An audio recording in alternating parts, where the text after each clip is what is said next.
አሚን ከተዋወቃችሁ ጀምሮ ማለት ነው። እሺ የተዋወቅነው አንድ ሰፈር ነው ያደግነው። የሰፈሬ ልጅ ነው።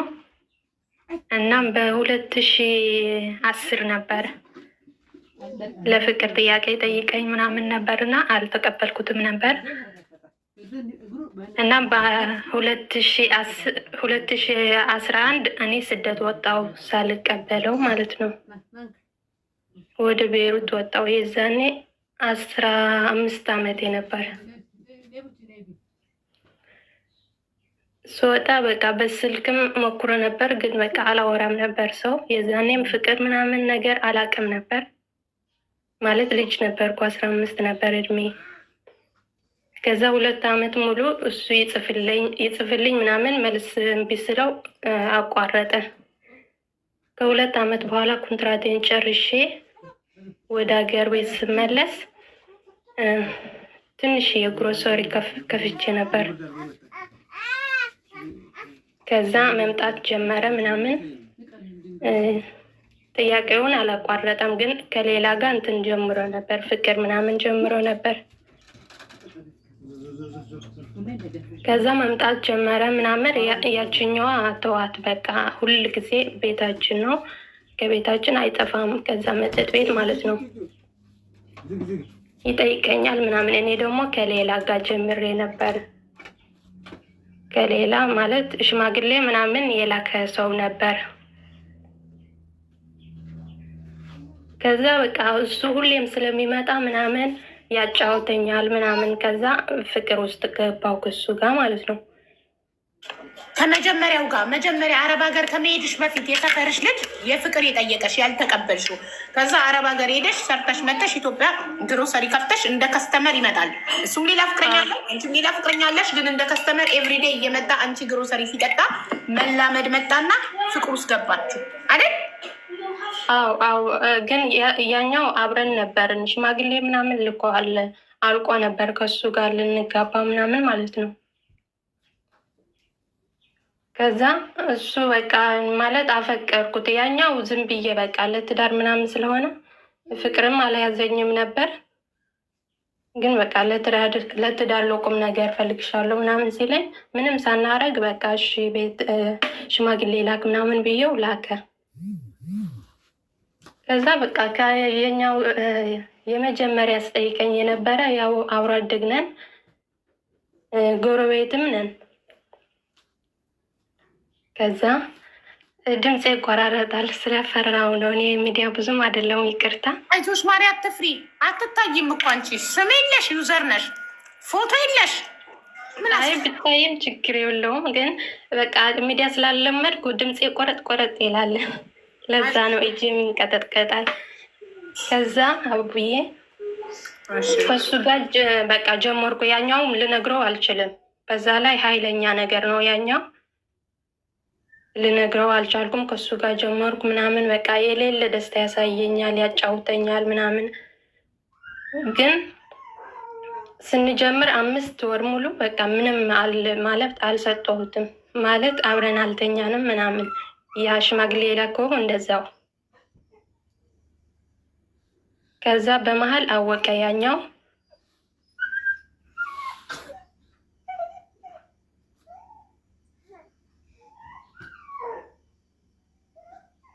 ሲያውቅ በቃ በጣም ጥል ነበር፣ ከሱ ጋር መደባደብ ምናምን፣ ስልክ ሰበረበት ምናምን፣ ብዙ ነገር ነበር። በቃ ይጣሉ ነበር፣ ቤታችን ውስጥ እየጠጡም ይጣሉ ነበር ምናምን። ከዛ ሽማግሌ የሚልክበት ቀን እኔ ከሱ ጋር ነበርኩ፣ ከእንትና ማለት ነው የመጀመሪያው እየጠየቀኝ የነበረ ከሱ ጋር ነበርኩ። የሆነ ቦታ ሄደን ቁጭ ብለን እየተጫወትን ምናምን እየጠጣን ምናምን ነበር። ከዛ ማታ እንዴት ሆነ የሽማግሌው ምናምን ሌለኝ የኛ በር ላይ እየጠበቀ ነበረ። ከዛ በቃ ባጃጅ ስላለው ያኛው በባጃጅ ስንመጣ በር ላይ ነው ከዛ በቃ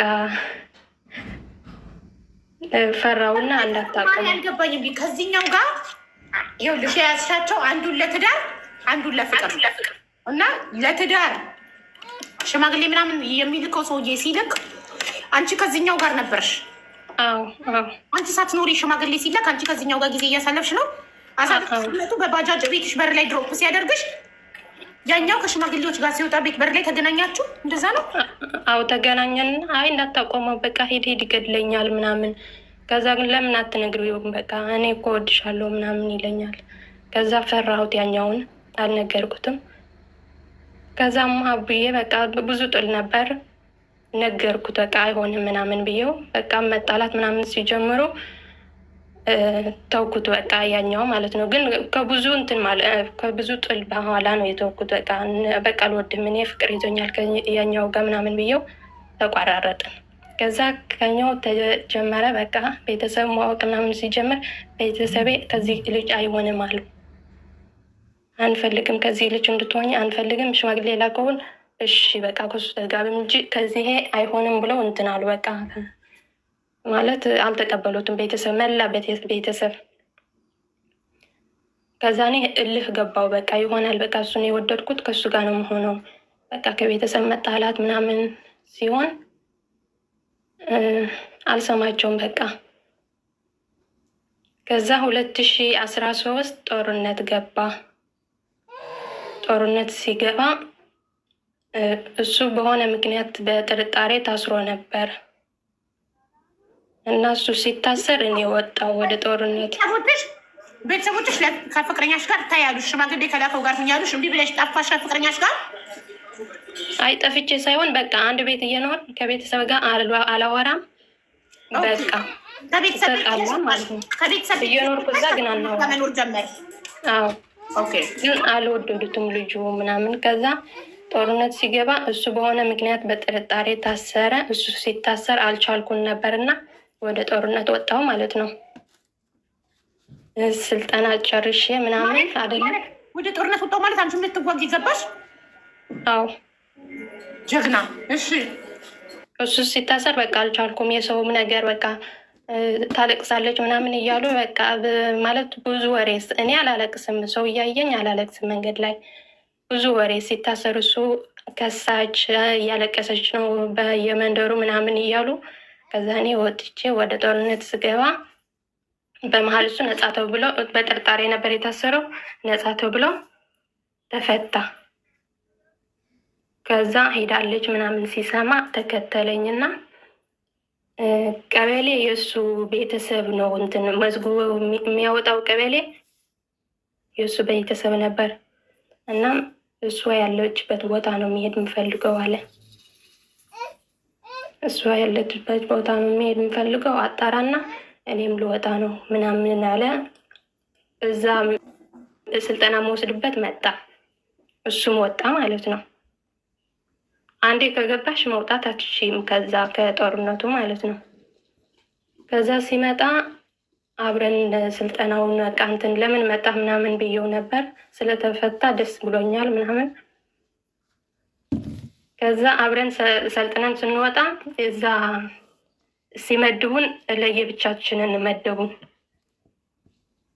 ይሄ ኮር ምናምን ክፍለ ጦር ምናምን የሚባል የለ ለየብቻችን እንትን ሲሉኝ አይ አይሆንም አብረን እንሄዳለን ብዬ እኔ ወደ እሱ የተመደበበትን ሄድኩ። የኔን ምድብ ትቼ ማለት ነው። ከዛ አልመለስም ብዬ አብረን ሄድን። አብዬ እየሰማሽ ነው? አዎ ማሪ እየሰማሁሽ ነው። ባሌ እና ቡና ጠጣ እያልኩት ነው። እሺ ከሱ ጋር ሄድኩ እኔ ማለት ነው። እሱ የተመደበበትን ሄድኩ። ከዛ ከሱ እንደ አዲስ ተመዘገብኩ ማለት ነው። ከዛ ግንባር ላይ አብረን ስንቆይ በመሀል እኔ ያረገዝኩ። በመሀል እኔ ሳረግ ጦርነት ላይ ሆኖ አብሮ ማደር፣ ወንድና ሴት አብሮ ማደር ይፈቀዳል? አንድ ላይ ማደር አብ አይፈቀድም። ግን በቃ እኛ እንፈሩት ነበር በድብቅ። አዎ ኦኬ እሺ። ስለማላቅ ነው። እሺ ለማወቅ ነው የጠየቁሽ ማሪ። አይፈቀድም፣ ግን እኛ እንፎርፍ ነበር። ከዛ ሲፈጠር እንጥፋ ብሎ ይዞኝ ጠፋ ማለት ነው። ከጦርነቱ ይዞኝ ወደ ቤተሰብ ተመለስኩ። የ6 ቀን በእግራችን ተጉዘን መኪና አገኘን። ከዛ ወደ ቤተሰብ መጣን። ስንበጣም በቃ በንጋታው ተጠቁመን ምናምን ትውጣ ምናምን ተብለው ስንጠቆም እኔ ወደ አክሱም ያኔ ይታወቅም ነበር እርጉዝ መሆኔ የ2 ወር ነበር። ከዛ እኔ ወደ አክሱም የሚባል ሄጄ ስራ ጀመርኩ። እዛ መስተንግዶ ትውጣ ሲባል ማለት ነው። የዛኔ ትራንስፖርት ስላልነበረ እየመጣ በእግሩ ማሪ አንዴ ልመርቅ ከእንትን ጠፍታችሁ ከጦር ሜዳ ከካምፕ ሌላ ቦታ ሄዳችሁን ያቆም ነው። ከእሱ ጋር ነው የምንቀጥለው። አንዴ ልመርቅ ቡናው እንዳይበርድብኝ። እሺ ማሪ እሺ። አባቴ እንትን አብርሃም ይንበል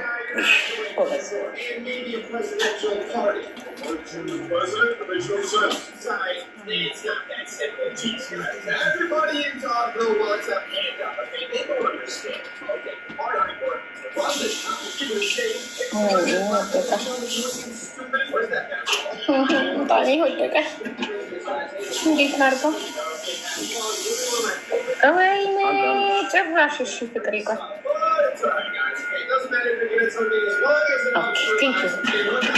እሺ አሜን ለማለት ተዘጋጁ ቤተሰብ። ከአሜን ይቀራሉ። ሁላችሁም አሜን በሉ። ዓለም ሰላም ይሁን። ሰላም ለዓለም፣ ፍቅር ለዓለም። የታመሙትን ሁሉ ፈጣሪ ማራቸው። የተጨነቁ ያዘኑ የተከፉ ሁሉ ፈጣሪ ድረስላቸው። ማንም ሰው አይክፋው፣ ማንም አይዘን። ሁሉም የሰው ዘር በሙሉ በሰላም በደስታ በፍቅር እዚህ ምድር ላይ ረጅም እድሜ ይኑር። ትዳር የምትፈልጉት ወንድሞቼ ፈጣሪ የተባረከ ትዳር ይስጣችሁ። ይህን ፓርት አንተ አሜን ማለት የለብን። ለምን ኦልሬዲ ትዳር ስላለክ ይህን ፓርት ተዘለው እና ልጅ የምትፈልጉ ይስጣችሁ ስል ተጨማሪ ልጅ ስለምንፈልግ አሜን ትላለክ። ይህንን ፓርት አሜን እንዳትል። ትዳር የምትፈልጉት ወንድሞቼ ፈጣሪ የተባረከ ትዳር ይስጣችሁ። ጎበስ። ልጆች የምትፈልጉ ፈጣሪ ጤነኛ ልጆችን ይስጣችሁ። ይህም ፓርት አሜን ማለት አለብን። ልጅ እንፈልጋለን። 3ኛ ልጅ አሜን። ልጅ የምትፈልጉ ልጅ ይስጣችሁ። እሺ የወለድን ሁሉ ፈጣሪ ልጆቻችንን ያሳድግልን። ልጆቻችንን ለቁም ነገር ያብቃልን። እርጉዞችን ፈጣሪ በሰላም ይገላግላችሁ። ልጅ የሌላችሁ ልጅ የምትፈልጉ ፈጣሪ ጤነኛ ልጆችን ይስጣችሁ። ሁላችንም የሰው ዘር በሙሉ በሰላም በደስታ በፍቅር ረጅም እድሜ እንኖር እዚህ ምድር ላይ። ማንም አይክፋው፣ ማንም አይዘን። ትዳር ይስጣችሁ ስል ዲጄ ጃም ልብ ሰጥ። አያችሁ፣ ትዳር ይስጠው ለዲጄ ጃም። አሜን። ለሁላችሁም ፈጣሪ ያማረ የተሳካ ሁሉም መልካም ነገር ሁሉ ለሰው ዘር በሙሉ ማንም አይክፋው። ሁሉም የሰው ዘር ሰው የተባለ በሙሉ መልካም ነገር ይቅጠመው። አሜን አሜን። የባርሴሎና ነገር ሽባ ያርገው።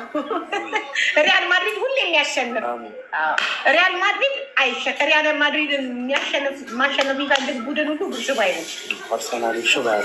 አርሴናልን ወይም የአርሴናል ደጋፊ ነው። ብዙ የአርሴናል ደጋፊ ወዳጆች አሉ ነው ይቀየሙኛል። አርሴናል ላይ ነው የባርሳ ደጋፊ ወዳጅ የለኝም። አሜን ብያለሁ። አርሴናልን ሽባ ያርገው ለሚለው አሜን። ሪያል ማድሪድ ነሽ እንደ ሀንዬ የኔ እናት የበለጠ ወደድኩት። ጥሩ ጓደኛ ነው ያለሽ አለኝ አባቴ ራሱ። የሪያል ማድሪድ ደጋፊዎች ሁሉ ይመቻችሁ። የባርሳ የባርሳ ጠላት አለ እንዴት ቤት የባርሳ ደጋፊ አላችሁ? ባርሳ እኮ የሪያል ማድሪድ ቀንደኛ ጠላት ነው። ባርሳን አትደግፉ እሺ ቤተሰብ፣ ጥሩ አይደለም። ባርሳ ሪያል ማድሪድ እንደገፉ ከደገፋቸው አርሴናልን ምንም ማድረግ አይቻልም። ብዙ ወዳጆች ስላሉኝ አርሴናል የሚደግፉ አርሴናል ላይ ዱዓ አላደረግበትም። ባርሳ ግን ሁሌ የሚያሸንፍ ሶሪ ተሳስችን። ሪያል ማድሪድ ግን ሁሌ የሚያሸንፍ ከዚህ ቤት ለማባረሻ ለባርሳ ዱዓ ብታደርግ ያለ ሪያል ማድሪድ ኪንግ ኦፍ ኪንግ ሪያል ማድሪድ ሁሌ የሚያሸንፍ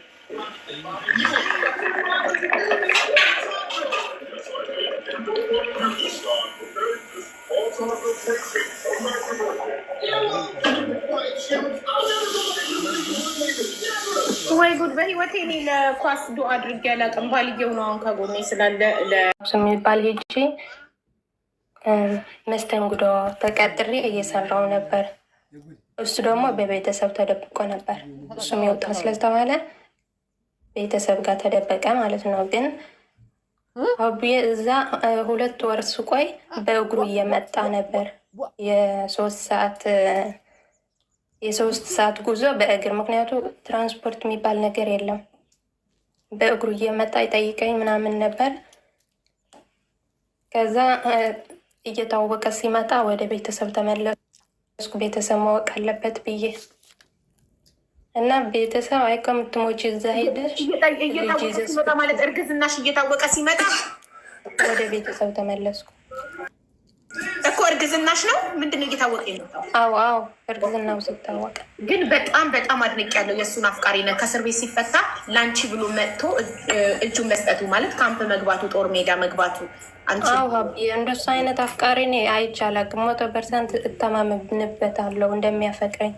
ታድለሽ በጣም። የቤተሰብ ግን በቃ የእሱም አይወዱም የኔም አይወዱም። ብዙ ፈተና አሳልፈናል።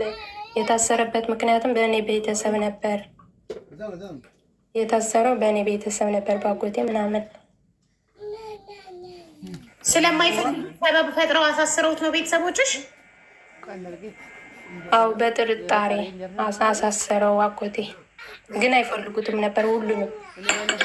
መጀመሪያም እኮ ሽማግሌ የላከውን ነው አግቢ ያሉሽ እነሱ እንጂ ፍቅረኛሽን አይደለም። አዎ ከዛ ወደ ቤተሰብ ስመጣ እርግዤ ምናምን ስላቸው እንኳን አረገዥ ሄደው የሚቀሩ ሳሉ እንኳን ከጦርነቱ መጣሽልን ምናምን አሉ። ብዙም ደስ አላለቸውም፣ ግን ተቀበሉኝ። ቤተሰብ ምንም ማድረግ አይችሉም። ጦርነት ስለነበር እንኳን ከጦርነቱ ቀረሽ እንጂ በቃ ይሁን ሁነዋል አንዴ ምናምን ብለው ተቀበሉኝ። ከሱ ጋር መግባባት ጀመሩ። ወደ ቤት መምጣት ምናምን ጀመረ። ግን አቡዬ የእሱ ቤተሰብ ወልጄም አላዩኝም፣ ነግሯቸውም በቃ ልጄም ታማ አልጠየቁም። እስካሁን ማለት ነው። እሱ አምኖ እያለ ክርስትና ቀን እሱ አምኖ እዛ ክርስትና እያለ ብቻውን የዋለው እንደ ቤተሰብ አልባ ብቻውን የዋለው እዛ እንትን ክርስትና የልጄ ቤታችን ማለት ነው። አልመጡም። ከዛ ሀቡዬ እየቀጠልን እርጉዝ እያለው ወስዶኝ ነበር። ወደ ቤት ስመለስ ወሰዱኝ። 20 ቀን ታሰርኩ ማለት ነው።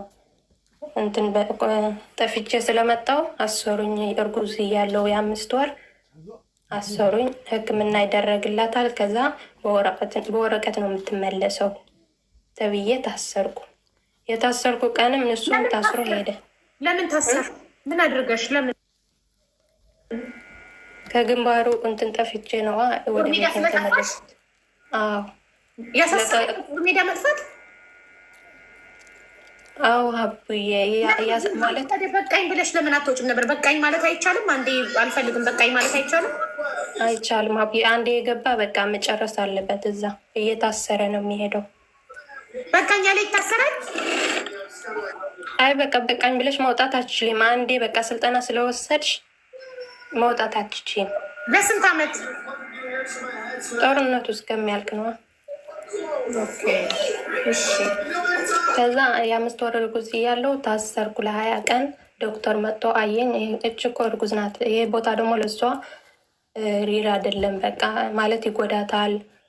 ሲሚንቶ ላይ ነው የምትተኛው። ምግብ በቂ የለም። ቂጣ በቀን አንዴ እየበላች እንዴት ጥሩ አላደረጋችሁም ብሎ ጽፎ እሱ ሰጠኝ ወደ ኮር ደግሞ ከወለድሽ በኋላ ወልደሽ ከ6 ወር በኋላ ለእናትሽ ሰጥተሽ እንድትመለሽ የሚል ማተም ያለው ወረቀት ሰጡኝ። ተመለስኩ ማለት ነው። ወደ ቤት ተመለስኩ። እሱም ታሰረ ሄደ። በቃ እሱ አስጎብጡ እሱ። ከዛ እሱ ወልድ አካባቢ መጣ። እሱ ወልድ 1 ወር ምናምን ሲቀረኝ መጣ፣ ጠፍቶ ማለት ነው። በዛም ሰላም ሆነ። እርቅ ፈጠሩና እሱ ሲመለስ ወለድኩ። ክርስትና አለፈ ምናምን። የእሱ ቤተሰብ አልመጡም። ከዛ ቤት ለየን። ቤት ተከራይተን ስንወጣ መጥፎ ባህሪታትን አየሁበት። ማለት ቁማር እና መጠጥ። በቃ ከጦርነቱ በኋላ በቃ በጣም ተበላሸ። በተለይ ቁማር ባጃጅም ነበረው የራሱ ባጃጅ ማለት ነው። ከዛ ተው ስለው በቃ መስማት እምቢ አለኝ። ቤተሰብ በቃ ልጅቷን እኛ እናሳድጋታለን፣ አንቺ በቃ ሂጂ፣ በቃ ከዚህ ሀገር ሂጂና ስሪ ምናምን ተባልኩ በቤተሰብ ማለት ነው። ከዛ እሱን ስጠብቀው እባክህን በቃ አስብ ምናምን ስለው በቃ ሱስ ሆነበት። እሱም አይሰማኝም። በቃ እኔ መጣ ወደ ዱባይ ማለት ነው። ማሪ ምንድን ነው ሱስ የሆነበት? ቁማር ጀመረ። ቁማርና መጠጥ ቤት። ባጃጁን ማን ገዛለት? ባጃጅ በቀበሌ ይሰጣሉ። መሬትና መሬት ሽጦ ነው የገዛ። ምንድን ነው የምታንቋቋው እቺ ልጅ? ጉድ የቤቱን ቃል ሰብር ነው። እኔ ደግሞ የሆነ የሚታደስ ነገር የሚሰራ ያለ ነገር ነው የሚመስለው። ይቅርታ እሺ። ባጃጁ ማን ገዝቶለት ነው ለባልሽ? ባጃጁ የተገዛለት እኔ በቤሩት እያለው እየሰራው በቀበሌ ቤት ለወጣቶች ይሰጥ ነበር። መሬት ሲሰጥ መሬቱን ሽጦ ነው ባጃጅ የገዛው በራሱ ማለት ነው። ከዛ ተከራይተን ስኖር በቃ ሰርቶም ወደ ቁማር ነው፣ ሰርቶም ወደ መጠጥ ቤት ነው። ሴት ምናምን አላውቅበትም። ሴት ምናምን አልጠረጥሩም። መጠጥና ቁማርና መጠጥ ብቻ። ብራችሁን እየጨረሰ መጣ። በቃ እኔ ከፋኝ። በቃ በቤት ክራይም ሆኜ ምንም አይሰጠኝም። በቃ ሱስ ሆነበት፣ አይሰማኝም። ከዛ ቤተሰብም ሂጂ ውጭ ምናምን ሲሉኝ የጓደኛም ወሬ ምናምን ሰምቼ ልጄን ለእናቴ ሰጥቼ ወጣሁ። ወደ ዱባይ መጣሁ ማለት ነው። ከመጣሁ 10 ወሬ ነው። ስመጣም በቃ ሲመጣ ቀን እናቴ አሟታልና ከእናቴ ጋር ነው ማድረው ዛሬ ብዬው ለጠዋቱ ወደ አዲስ አበባ እንድጓዝ ከእናቴ አትነግሪም? በቀልድ ምክንያት ነግሬው ነበር፣ ግን አይሆንም ነው እሞታለሁ፣ በቃ አስተካክላለሁ፣ ትንሽ ጊዜ ስጪ ምናምን ነው ያለኝ። አንቺ ከማጣማ በቃ እንደምንም ብዬ ከዚህ ሱስ መላቀቅ ነው የምፈልገው። አንቺ ከሄድሽ ምን ሆናለሁ፣ በቃ የባሰንም ሆነው ምናምን ብሎኝ ነበር። ከዛ እንደማይቀበለኝ ሳውቅ እናቴ ያሟታልና ከፕሮሰስ ሲጀምር ወዲያው በአንድ ወር ነው የመጣልኝ ሀብዬ። እሺ በአንድ ወር ግን መሄድ አልፈልግም ነበር ማለት መሰደድ ምናምን ቤሩት ስለተሰደድኩ በቃ አልፈልግም ነበር። ግን በቃ የሰው ወሬ በቃ አስጠላኝ። እሱም መስማት እምቢ ሲለኝ ወጣው ልሻለሁ። ከዛ እናቴ ያሟታል ብዬ ቤታችን አድሬ ለንጋታው ወደ አዲስ አበባ ሄድኩ። አዲስ አበባ ሂኜ ደወልኩለት። በቃ እኔ ሄጃለሁ፣ እንደዚህ በቃ ተስተካከል፣ አንተም ሰርተህ ልጃችንን ጠብቅ፣ አሳድግ፣ እኔም ሰርቼ ቢያንስ ለ2 ዓመት ግን ካልተስተካከልኩ ወይም ደግሞ ችት ካረክብኝ ተመልሳ እኔ ጋር ትመጣለች ብለህ እንዳታስብ አልኩት። በቃ ስልኬን ዘግቼ በረርኩ ወደ ዱባይ ማለት ነው። እዚህ ስመጣም በኢሞ ምናምን በዋትሳፕ እናወራለን። አንዳንዴ ያለቅሳል ምናምን። እኔ ነኝ ለዚህ ያደረግኩሽ ምናምን ከልጅሽ ያራቅኩሽ ምናምን ብሎ በቃ እንትን ይቆጫል። እና በቅርቡ ምንድን ነው ያሰማሁት? ሴት ይዘዋል ሰማሁ። ለሱም ሳልጠይቅ ምናምን ብሎክ ነው ያደረኩት አቡዬ። በቃ ለሱም አልጠየኩም፣ ግን ከሁለት ሰው ስሰማ ብሎክ አደረኩት። ይደውል አይደውል ምንም አላውቅም። ልጃችንም እየሄደ ያያታል። እናቴን እጠይቃለሁ። ልጃችን እየሄደ ያያታል፣ ግን ከሴት ጋር ችታ አድርጎብኛል። በቃ አሁን ሴት ይዘዋል። እኔ እስከምመጣ መቆያት ሆን አላውቅም፣ ግን ደግሞ ነግሬዋለሁ። እኔ ከሌላ ሴት ካየው ወይም ከሰማው ተመልሼ ወደ አንተ ዞር ብያላይም ብየዋለሁ። እና ምን ትመክርኛለሽ አቡዬ? ይህ ባጭሩ ነው፣ አጠራጠር እንጂ እኔ እና እሱ ያሰለፍ ነው። በቃ በጣም እንትን ነው፣ ብዙ ታሪክ ነው ያለን። በዛ ላይ የተወለድነው ዓመተ ምህረት አንድ ላይ ነው። እሱም ልጅ ነው፣ እኔም ልጅ ነኝ። እና ምን ትመክረኛለሽ? በጣም አዘንኩኝ። ምክንያቱም እንደዚህ እንዲህ የሚወድሽ ያለሽ አልማገጠም አይደል? ሰውዬ ሱስ ነበር፣ ቁማር ነበር። ያንን በፍቅር በጸባይ ማስተው ስትቺ፣ ትዳርሽን ማደስ ስትቺ፣ አንቺ ነሽ ትዳርሽን ጥለሽ ወጥተሽ ንፋስ እንዲገባበት ያደረግሽው።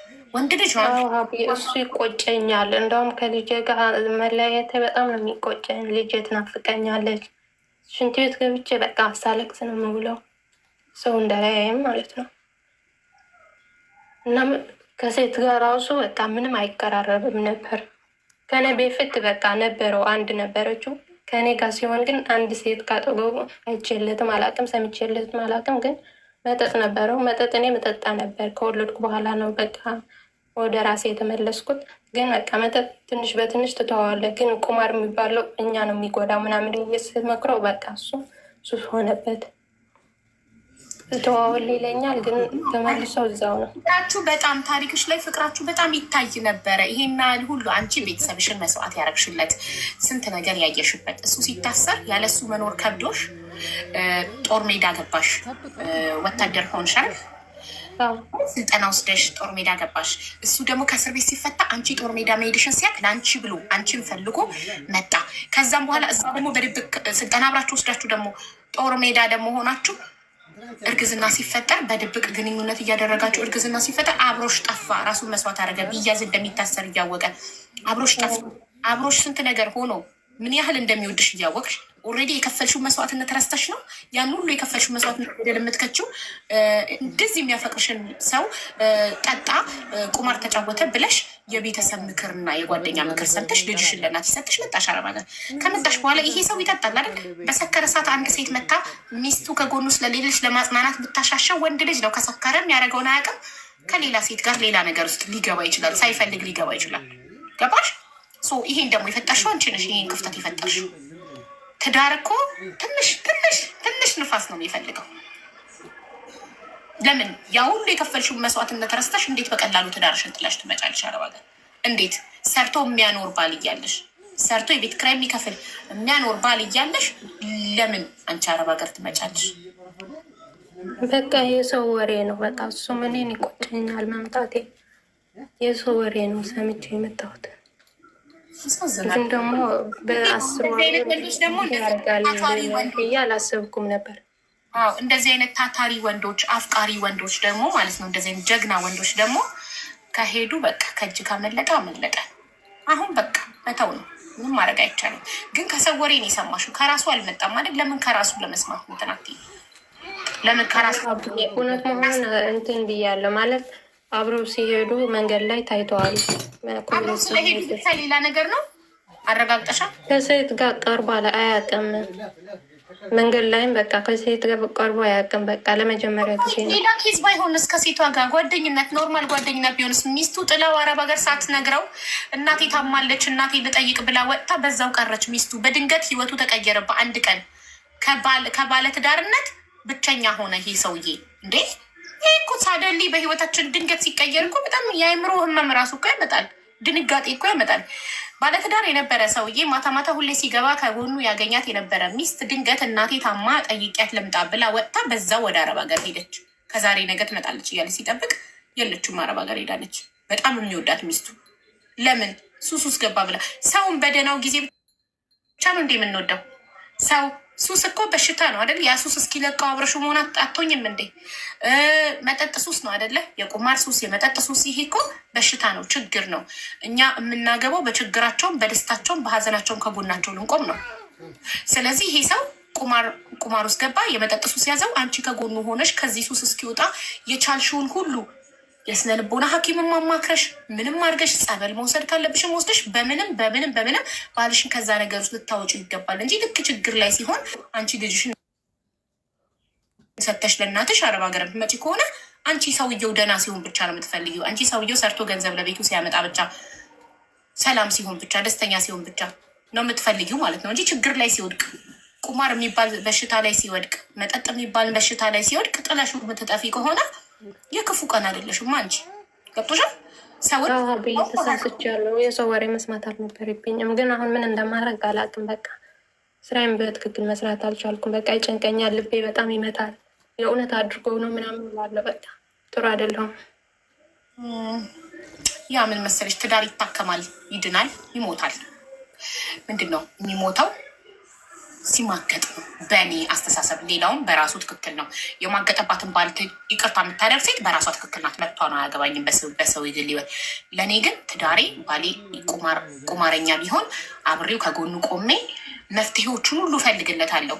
አይደለም መጠጥ፣ ቁማር ሊያስተወኝ ቀርቶ ይሄ ኃይለኛ የሚባለውን እጽ እንኳን ቢጠቀም ሱሰኛ ቢሆን እስከሚድን ከጎኑ ቆማለሁ። በገንዘቤ፣ በጉልበቴ፣ በሁሉ ነገር። ግን የማገጠ ቀን ቻው ብዬው እሄዳለሁ። ትዳርን ሊገለው የሚችለው በእኔ አስተሳሰብ መማገጥ ብቻ ነው። ከዛ ውጭ ትዳሬን ምንም ነገር ሊገለው አይችልም። ምንም ይቅር የማይባል የማይስተካከል የማይታከም ችግር የለም ትዳር ላይ ከመማገጥ ውጭ። የማገጠ ቀን ኦልሬዲ ከአንቺ ሌላ ፈጣሪ እንኳን እኮ በምር ሽርክን አልምር ብሏል። ፈጣሪ እንኳን እኮ ከሱ ሌላ አምላክ አለ ብለሽ ካመለክሽ እኮ አይምርሽም። አለቀ በቃ ቻው። ከአንተ ውጭ አምላክ አለ አልሽው። ስለዚህ ቻው ሂጂ።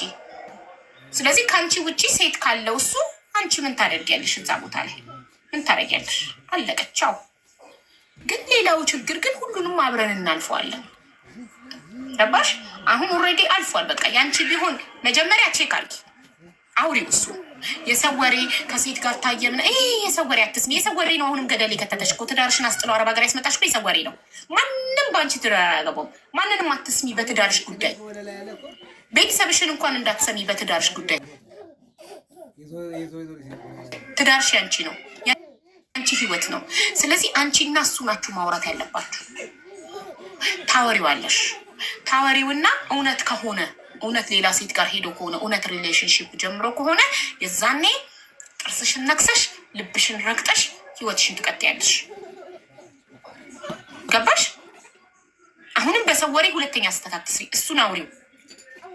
ከሌላ ሴት ጋር ግንኙነት አንቺ ገና ወሬ ሰማው ብለሽ ብሎ ከምታደርግ ከሱ ስሚ፣ ከራሱ ከባለቤቱ። እኔ ይህንን ነው የምልሽ። ከሱ ከሰማሽ በኋላ ተወስኛለሽ ምን ማድረግ እንዳለብሽ።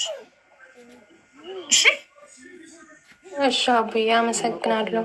ምንም አይደል። ግን ፍቅራችሁ በጣም ያስቀና ነበር። አዘንኩ። ማየትሙት መጨረሻው ይሄ ስለሆነ አዘንኩ። ላይክ እንደዚህ አይነት ፍቅሮች ፊልም የመሰለ ታሪክ ነው ታሪክሽ። እንዲያንን ሁሉ መከራ በቤተሰብ በጦርነት ይህን ሁሉ አሳልፋችሁ መጨረሻ ላይ እንደዚህ በቀላሉ ብዙ መስዋዕት የተከፈለለት ፍቅር በቀላሉ ሲበላሽ በቃ ደሜ ነው የሚፈላው። በጣም ነው እማዝ ነው። አልጠበቅኩም ይሄን ከእንደዚህ አይነት አፍቃሪ። አንቺም ጎበዝ አፍቃሪ ነሽ፣ እሱ በተለይ በጣም ጎበዝ አፍቃሪ ነው። ይሄን ሁሉ መስዋዕት ከፍሎልሽ፣ አንቺም ይሄን ሁሉ መስዋዕት ከፍለሽ በመጨረሻ በእንደዚህ በቀላል ነገር ኦ ማይ ጋድ። ደግሞ እኮ አብዬ እኔ እንጃ ሴጣኝ ነው ያሳሳተኝ እንጂ በቃ 1 አመት ምናምን ሲሞላት ቤተሰቡም አንድ በአንድ እየቀረቡኝ መጡ። ወንድሙ እህቱ ምናምን በጣም እየቀረቡኝ ልጅቷን ማግኘት ይፈልጋሉ ምናምን ሁሉንም ነገር እየተስተካከለ ነበር። እኔ ደግሞ በቃ ከሱ ጋር ከተለያየው በቃ ሌላ ዘርም ልጨምርባት አልፈልግም። ልጄ በብቻ ማሳደግ ነው የምፈልገው። የእንጀራ አባትም እንድታይ አልፈልግም። በቃ እሱ ከሄደ በቃ ዝም ብዬ ስራዬ ላይ ያተኩራለሁ እንጂ ሌላ ወንድ ማየት አልፈልግም።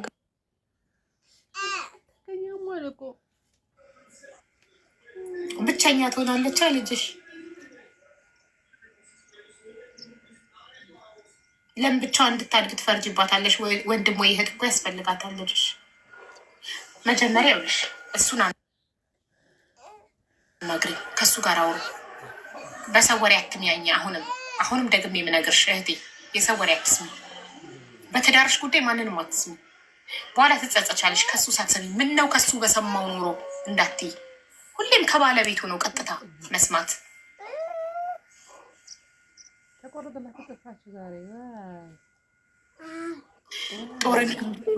አንድ ወንድም ምን ብሎ ጻፈ? ጦርነት ብዙ የአእምሮ መረበሽ ያስከትላል። የከባድ መሳሪያ ፍንዳታ ሮጠ። የከባድ መሳሪያ ፍንዳታ የሰዎች ሲጀመር ከጦርነቱ ወደዚያ ነው ቁማርተኛ የሆነው እንጂ ከዛ በፊት መጠጣት ብቻ ነበር። እኔ መጠጣ ነበር ከሱ ጋር እቃ መጠጣ አይበቃንም ነበር። እኔም በጣም መጠጠኛ ነበር። ምክንያቱ ግሮሰሪ ነበር ይሄን የምሰራው ጠጣ ነበር። መጠጡን እኔ ተወኩትም ጊዜ አልወሰደብኝም። ምን ተነሳስተሽ ነው ከቤይሩት ከገባሽ በኋላ ግሮሰሪ የከፈትሽው? ከምን አንጻር ነው? ያው የሰው ልጅ ኤክስፒሪየንስ ያለውን ነገር ነው የሚሰራው አይደለ? እና ከምን ተነስተሽ ነው ግሮሰሪ ልትከፍቺ የቻልሽው? ከቤሩት ከገባሽ በኋላ ምን አነሳሳሽ? የግሮሰሪ ስራ ከዚህ በፊት አድገሽበታል? ዘመድ አለሽ ግሮሰሪ ያለው? በምን ሀሳቡ ሊመጣል? እኔ አልሰራሁበትም ነበር ከዛ በፊት ግን ሁለቱ አክስቶቼ መጠጥ ቤት ነበራቸው እና በቃ ዝም ብዬ በቃ አላሰብኩበትም ጀመርኩት። ግን ከጦርነት በኋላ ተዘጋ። መጠጥ ቤት የለም ምንም የለም ተዘጋ። ያው ወደ ትዳር ነው የገባሁት ማለት ነው። ገባኝ። እና መጀመሪያ እሱን አውሪው። እኔ የምልሽ እና ነገሩ ይችላሉ አውሪው እና እሱ አዎ እኔ ከሌላ ሴት ጋር ነኝ ካለሽ የዛኔ ትቆርጫለሽ፣ የዛኔ ትወስኛለሽ። ከሱ ሳትሰሚ ግን ከሰዎች ሰምተሽ ውሳኔ አትወስኝ፣ ቆጭሻል። አሁን ያለሽበትን ጸጸት አይሻ የሰው ወሬ በመስማተሽ። ስለዚህ ድጋሚ እንዳትጸጸች እራሱን አናግሪው፣ ብሎክሽን ፍቺና አውሪው። እሺ አብዬ በጣም ነው የምወድሽ፣ በጣም ነው የማከብርሽ። እዚህ አጋጣሚ ወድሻለሁ በጣም ሁሌም ነው የምከታተልሽ።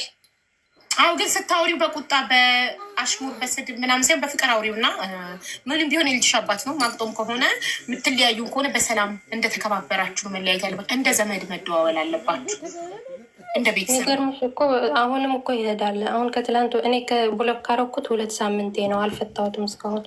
ግን ትላንት ደውዬ መጥቶ ነበር በናና ምናምን ሙዝ ምናምን ይዞላት መጣና አይተዋት ሄደ ምናምን አለችኝ። እናቴ ልጁን እኮ ያያለ አንዳንዴ አሁን ከሴት ጋር ሆኖ ልጅ ጋር ይሄዳል፣ እናቴ ጋር ይሄዳል እኮ አውሪው እና እሱን። አባትነት ሌላ ጉዳይ ነው፣ ሚስትነት ሌላ ጉዳይ ነው። ከአንቺ ጋር ቢፋታም ልጁን እየሄደ ይጠይቃል። ይሄ የአባትነት ኃላፊነት ነው፣ የሚስትነት አይደለም። እሺ አብዬ አመሰግናለሁ። እሺ ተባረኪ። ስለሰማሽን ንገሪን። እሺ ጭንቀቴን እንትን መልሰሽ መተሽ ንገሪን። እሺ ታሪክሽን ስለሰማን መልሱን ማወቅ እንፈልጋለን። እሺ አብዬ እመጣለሁ፣ አናግሬው። እሺ እሺ ማሪ አብዬ አመሰግናለሁ። ምንም አይደለም። ይወድ ገርቢልን ካላችሁ ገርብላችኋለሁ።